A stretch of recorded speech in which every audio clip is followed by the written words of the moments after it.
BBC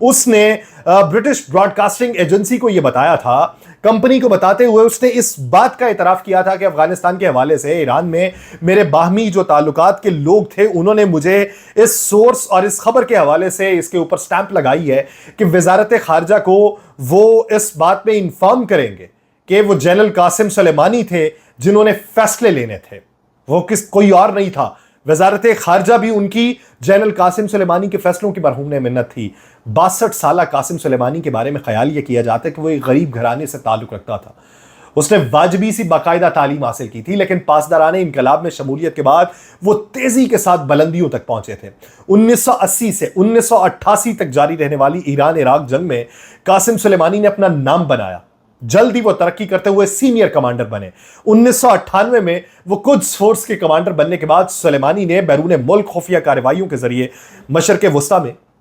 Iran کے اثر میں اضافہ کرنا شروع کر دیا۔ ایران کی بالادستی وہاں پہ قائم ہونا شروع ہو گئی۔ اس کے علاوہ انہوں نے اپنے اتحادی گروپس کو ہر ممکن مدد فراہم کرنا شروع کر دی۔ ایران سے وفادار جو فورسز آتی تھی ان کا ایک نیٹ ورک تیار کرنا شروع کر دیا، اور یہ بھی کہا جاتا ہے کہ اپنے کریئر کے دوران قاسم سلیمانی نے عراق میں جو کرد گروپ تھا اور ایرانی نواز گروپ تھے اس کی سابق آمر صدام حسین کے خلاف مزاحمت میں مدد کی، جبکہ اگر لبنان کی بات کی جائے تو وہاں پر حریت پسند جو تحریک تھی حزب اللہ اور فلسطینی علاقوں میں حماس کے بھی وہ مددگار رہے۔ 2003 کے اندر جا کے ایران پہ امریکی جارحیت کے بعد انہوں نے وہاں پہ سرگرم جو گروپس تھے ان کے امریکی اڈوں اور مفادات کے نشانہ بنانے کے سلسلے میں رہنمائی بھی کرتے رہے۔ اور پھر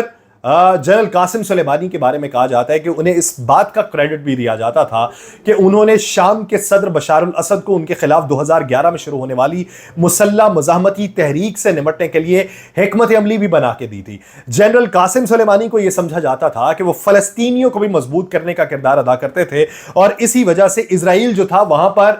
پیش قدمی بہت زیادہ نہیں کر سکتا تھا، اور ان کو جو مدد فراہم کی جاتی تھی بطور ایمونیشن وہ جنرل قاسم سلیمانی وہاں پہ فراہم کرتے تھے۔ ایران کی اس مدد اور روسی فضائی مدد نے بشار الاسد کو باغی فوج کے خلاف جنگ میں پانسا پلٹ میں مدد دی تھی۔ قاسم سلیمانی خود کو کئی بار ایسے ایرانی افراد کے سفر آخرت میں شریک خود کو دکھا چکے تھے جو شام اور عراق میں مارے گئے تھے۔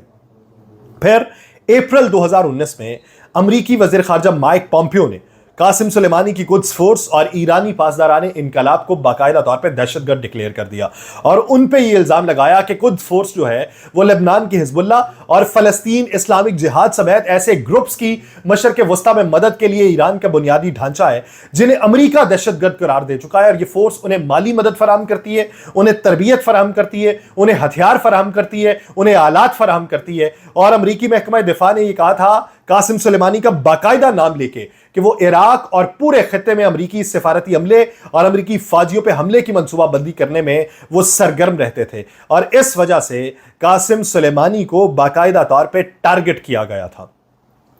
اگر دیکھا جائے ایران اور امریکہ کے تعلقات، تو امریکہ کی جانب سے ایران اور عالمی طاقتوں کے جوہری معاہدے سے دستبرداری کے بعد سے تنزلی کا شکار تھے، اور قاسم سلیمانی کی شہادت جو تھی وہ ایران اور امریکہ اور اس کے اتحادیوں کے درمیان جاری بڑے بحران میں ایک انتہائی اہم تھی اور فیصلہ کن موڑ ثابت ہو سکتی تھی۔ اس قدم پہ رد عمل آنا وہ یقینی تھا، اور اس سے حالات مزید خراب ہونے کا خدشہ پیدا ہوا، لیکن اس کے بعد تحریک مضبوط ہوئی۔ تحریک مضبوط ہونے کے ساتھ ساتھ امریکہ کے ساتھ اس حد تک پنگا نہیں لیا جاتا رہا، لیکن